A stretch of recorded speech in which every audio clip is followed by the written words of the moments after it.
राधे राधे। कैसे हैं आप सभी? आशा करती हूँ बहुत अच्छे होंगे, बहुत खुश होंगे। तो सभी दोस्तों को सावन की ढेर सारी शुभकामनाएं।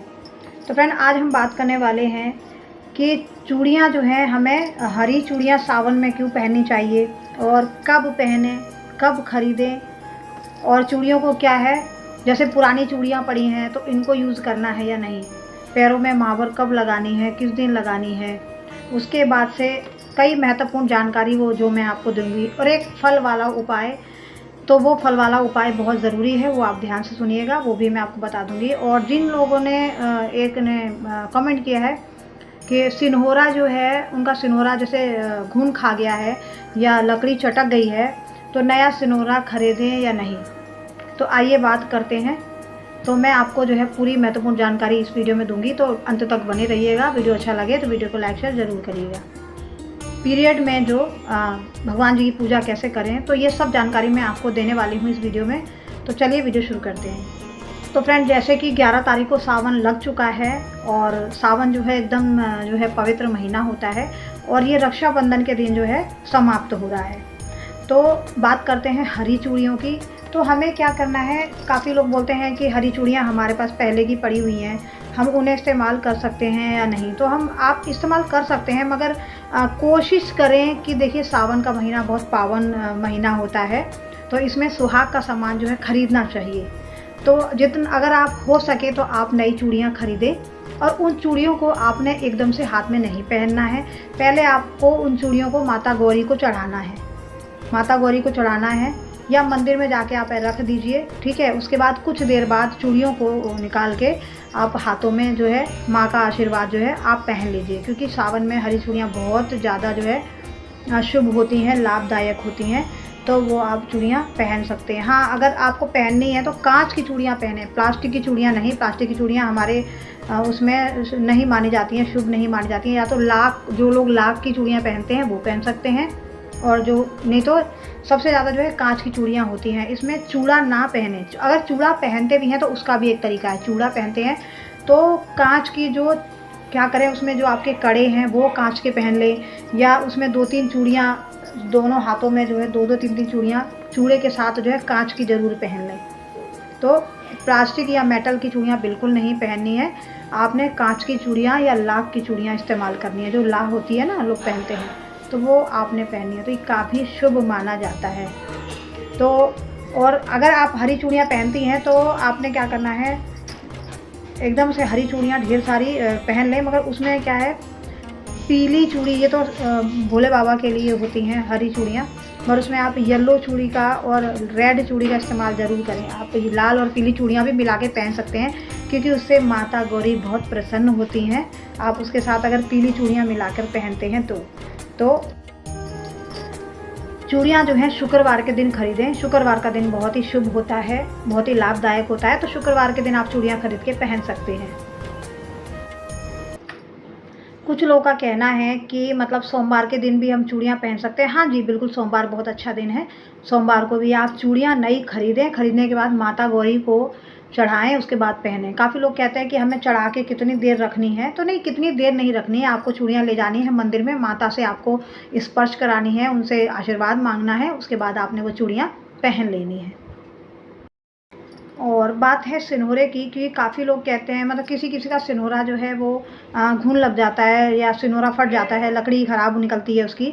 तो वैसे तो खरीदते नहीं हैं, मगर सब लोगों को नहीं खरीदना है। जिनका सिन्होरा ख़राब हुआ है वो लोग जो है सिन्होरा खरीद सकते हैं, कि सिर्फ वही लोग, बाकी सब नहीं खरीदना। आप लोग मत खरीदिएगा। जो लोग जिनको ज़रूरी है वो लोग खरीदें। सावन में सिन्होरा खरीद के अच्छी क्वालिटी का आप लें, ताकि भले कोई बात नहीं थोड़ा महंगा हो, सिनोरा से कोई कॉम्प्रोमाइज़ नहीं करना चाहिए। तो आप और कोशिश करें, सिंदूर जो है कभी भी आप अपना ही इस्तेमाल करें, कभी दूसरे की डब्बी में से आप सिंदूर खुद को ना लगाएं। अपना ही सिंदूर आप यूज़ करें, और ना ही अपना ख़रीदा हुआ सिंदूर, आप अपना सिंदूर किसी को दें। किसी को भी आपने अपना सिंदूर अपने मांग में भरना है और अपने साथ ही रखना है। वो सिंदूर अगर कोई मांगता है खुद लगाने के लिए तो आप ना दें। आप उनको भी यही बात समझाइए कि सिंदूर कभी भी दूसरे को नहीं दिया जाता है, आपको खुद ही वो सिंदूर लगाना है, अपने पास रखना है, दूसरे का सिंदूर नहीं लगाना है। तो सिनोरा वही करना है आपने। सिनोरा को आपको क्या करना है, सिनोरा को ख़रीद के डायरेक्ट आपको इस्तेमाल नहीं करना है। अगर आपके आसपास कोई मंदिर है तो वहाँ जाके आप सिनोरा का जो माता पार्वती के चरणों में रख के स्पर्श करके आशीर्वाद मांग के आप सिनोरे को इस्तेमाल कर सकती हैं। और नहीं तो अगर मंदिर नहीं जाना है तो आप घर में भी आप सिंदूर खरीद के लाइए और इस सिनोरा में रख लीजिए, ठीक है। और वैसा ही सिनोरा का होता है कि अगर आप मंदिर नहीं जा सकते तो घर के मंदिर में जो है आप अपना भगवान माता गौरी से जो स्पर्श कराइए, आशीर्वाद लीजिए, उसके बाद आप इसको इस्तेमाल कर सकते हैं। और ऐसा माना जाता है कि अगर आप नया सिंदूर खरीद रही हैं, नया सिनोरा जो खरीद रही हैं, तो आपने क्या करना है, उस सिनोरा में से अपने पति से अपनी मांग भरवानी है। तो फ्रेंड, जब आपने सिनोरा लेना है तो आपने क्या करना है, अपने पति से अपनी मांग भरवानी है। और सबको नहीं करना है फ्रेंड, आप लोग मत कीजिएगा, ये सिर्फ उन्हीं को करना है जिन्होंने नया सिनोरा ख़रीदा है। तो डायरेक्ट खुद नहीं लगाना है। तो अपने पति से आप उसमें से मांग ज़रूर भरवा लीजिए, उसके बाद आप उसे रेगुलर यूज़ करिए।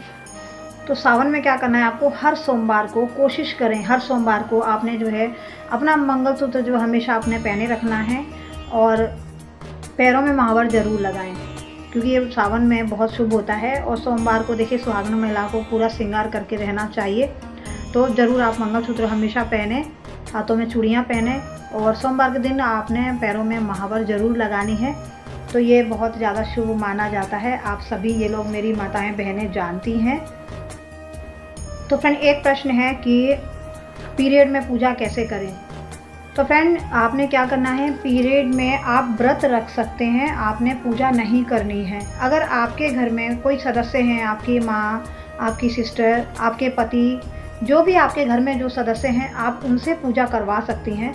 मगर आप पीरियड में बिल्कुल पूजा नहीं कर सकते। आप व्रत रख सकते हैं मगर पूजा आपको बिल्कुल नहीं करनी है, ये बात आपको ध्यान रहे। आपको पूजा कब करनी है, जब आप पीरियड के 7वें दिन बिल्कुल साफ़ हो जाती हैं, बिल्कुल नहा धो के फ्रेश हो जाती हैं और बिल्कुल अच्छे तरह से आप ठीक हो जाएंगी, उसके बाद आप 7वें दिन पूजा कर सकती हैं। मगर पीरियड में शंकर भगवान की या और देवी देवताओं की पूजा आपने नहीं करनी है। आपको अपने घर में कोई भी सदस्य है, आप उनसे ये पूजा करवा सकती हैं मगर आप नहीं कर सकती हैं। हाँ, अगर आपको 6 दिन हो गए हैं, 6 दिन अगर आपको हो गए हैं तो वो भी मजबूरी में आप माता गौरी की पूजा कर सकती हैं 6 दिन में, वरना पूजा आपको नहीं करनी है। वरना 7वें दिन से ही आपको पूजा प्रॉपर से पूजा आप शुरू कर सकती हैं। उससे पहले आप पीरियड में पूजा आपने बिल्कुल नहीं करनी है, सिर्फ व्रत रख सकते हैं। तो बात आती है लहसुन प्याज की। तो क्या होता है फ्रेंड, काफ़ी लोग जो है काफ़ी लोगों के हस्बैंड हैं, उनको स्वाद नहीं आता है या उनको खाना पसंद नहीं होता है, तो वो लोग नहीं मानते हैं। और घर परिवार में कुछ लोग ऐसे होते हैं जो कहते हैं नहीं लहसुन प्याज नहीं डाला है। तो देखिए, मैं आपको कहती हूँ कि आपको अपने लहसुन प्याज के चक्कर में आपको ग्रह कलेश नहीं करना है। तो आपने क्या करना है, आप बना सकती हैं, कोई दिक्कत नहीं है, आप बनाइए, उनको खिलाइए, ठीक है। और अगर आपको बना सकते हो, आप खुद के लिए अगर आप बनाना चाहती हैं कि हाँ भाई मैं कर सकती हूँ, तो आप बिना लहसुन प्याज का खाना अपने लिए अलग बना सकती हैं। अगर आपसे ये भी नहीं होता है तो आपने क्या करना है, आप लहसुन प्याज का खाना खा सकती हैं, ऐसी कोई बात नहीं है। मगर सोमवार के दिन अगर आपके हस्बैंड परिवार वाले सब खाते हैं लहसुन प्याज, तो उनको खाने दीजिए, कोई प्रॉब्लम नहीं है। मगर आप व्रत करती हैं तो आपका तो व्रत रहेगा। तो सोमवार के दिन अगर आप कर सकती हैं तो सोमवार के दिन आप लहसुन प्याज मत यूज़ करिएगा। तो ऐसा आप जो है कर सकती हैं। तो वही है, सभी बहनें जो भी हैं, आप लोग घर में लहसुन प्याज को लेकर दंगा फसाद बिल्कुल नहीं करेंगी, ठीक है। तो जो लोग खाना चाहते हैं उनके लिए आप बनाइए, खिलाइए, ठीक है। घर में सुख शांति बनी रहे, बस ईश्वर से यही चाहिए। तो ये आप कर सकती हैं, ठीक है। इसमें क्या है, सावन में 4 सोमवार पड़ रहे हैं, 4 सोमवार पड़ रहे हैं। जिसको 1 करना है, 2 करना है, कर सकती हैं। और काफ़ी लोग कहते हैं कि भाई 5 सोमवार करने होते हैं, तो 4 सोमवार पड़ रहे हैं। मगर फ्रेंड्स, आप 4 सोमवार पूरे करके और जो सोमवार एक लास्ट भादों में जो आएगा, आप उसको करके पूरा कर सकती हैं। तो आप ऐसे भी कर सकती हैं, नहीं तो आपके 4 सोमवार तो हैं ही, वो भी आप कर सकती हैं। और कई लोग बोलते हैं क्या हम घर में शिवलिंग रख सकते हैं। तो हाँ जी, अगर आपके यहाँ चलता है घर में शिवलिंग रखना, तो आप शिवलिंग रख सकते हैं, ठीक है। तो काफ़ी लोगों के यहाँ जो है घर में नहीं सहता है या नहीं रखते हैं शिवलिंग। तो जैसे आपके बड़े बुजुर्ग कहते आए हैं, करते आए हैं, वैसे ही आप करिए। और आपके यहाँ अगर शिवलिंग रखने का है तो आप ज़रूर रखिए, पूजा अर्चना कीजिए। तो ये आप कर सकते हैं। और जिनके यहाँ नहीं रखा जाता है तो वो ना रखें। तो जैसे आपके घर के नियम हैं, और जैसे आपके घर के बड़े बुजुर्ग जो करते आए हैं, वो आप निभाइए और करिए। तो एक बहुत ही महत्वपूर्ण उपाय जो मैं आपको बताने जा रही हूँ, जो मैंने आपको बोला था कि फल का उपाय जो हमारी मनोकामना को पूर्ण करता है। तो आपने क्या करना है, आपने मंदिर में जाना है और सबको आपने ये बात नहीं बतानी है। आप सबको मत बताइएगा, ये सब बात आपको सबको नहीं बताना होता है कि मैंने ये वाला फल छोड़ दिया, वो वाला फल छोड़ दिया। तो कभी आपने नहीं बताना है। इस चीज़ को आपने छुपा के रखना है, सीक्रेट रखना है, मन में रखना है कि आप उस फल को आपने जो है, एक जो आपका सबसे मन पसंदीदा फल है, जो आप बहुत शौक़ से खाते हैं, तो उस फल का त्याग आपने कर देना है। आपने क्या करना है, मंदिर जाना है। मंदिर में जाके आपने जो फल है, जो आपको पसंद है, वो फल को लेकर आपने जो है भगवान शिव जी से आपको अपनी मनोकामना मांगनी है और उनको बोलना है कि आपकी जो है मनोकामना वो पूर्ण करें। और उस मनोकामना को पूर्ण करें। और आपने ऐसे ही प्रार्थना शिव जी से करनी है। और प्रार्थना करने के बाद आपने उस फल को मंदिर में वहीं शिवलिंग पे चढ़ा देना है। उसके बाद 1 साल तक आपको ये बोलना है कि 1 साल तक उस फल को आपको नहीं चखना है। चाहे वो चटनी हो, जैम हो, उस फल का जो भी चीज़ है बिल्कुल आपको 1 साल तक टच नहीं करना है। तो आपने यही बोलना है कि भगवान मेरी जो इच्छा है उसको पूरी कर दीजिएगा और मैं इस फल को 1 साल तक बिल्कुल हाथ नहीं लगाऊंगी। बिल्कुल आपको ग्रहण नहीं करना है, खाना नहीं है। जब आपकी 1 साल के अंदर वो मनोकामना पूर्ण हो जाती है, पूरी हो जाती है, तो अगली जो सावन आता है उसमें जो है आपने उसी फल को लेना है, उसी फल को लेना है। और आपकी मनोकामना पूर्ण हो चुकी है तो आपने क्या करना है, भगवान को धन्यवाद देना है। धन्यवाद देने के बाद उस फल को आप वहाँ पे चढ़ा दीजिए।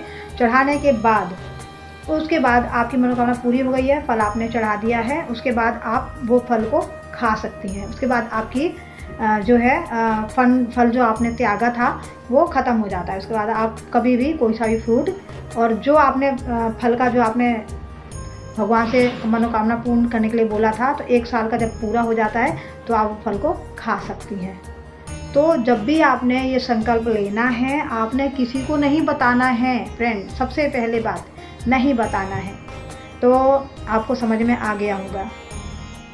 तो फ्रेंड ऐसा संकल्प आप जरूर कीजिएगा, जो करना चाहें कर सकती हैं। और अगर आपकी मनोकामना पूर्ण हो जाती है तो फ्रेंड मुझे कमेंट करके आप लोग ज़रूर बताइएगा। मैं तो ईश्वर से मांगती हूँ कि हे भगवान, आप लोग जो उपाय कर रहे हैं उसमें आप सफल हों, भगवान आपकी जो है मनोकामना को पूर्ण करे और मुझे आपका ढेरों सारा आशीर्वाद मिले।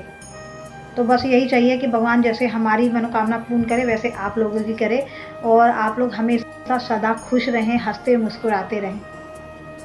तो फ्रेंड अगर आपको इसी बारे में अगर कोई और वीडियो चाहते हैं मुझसे जो है तो वो मैं बना दूंगी। और आपको अगर कोई सवाल है मुझसे तो वो भी आप पूछ सकते हैं, तो मैं आपको उसकी जानकारी ज़रूर दूंगी।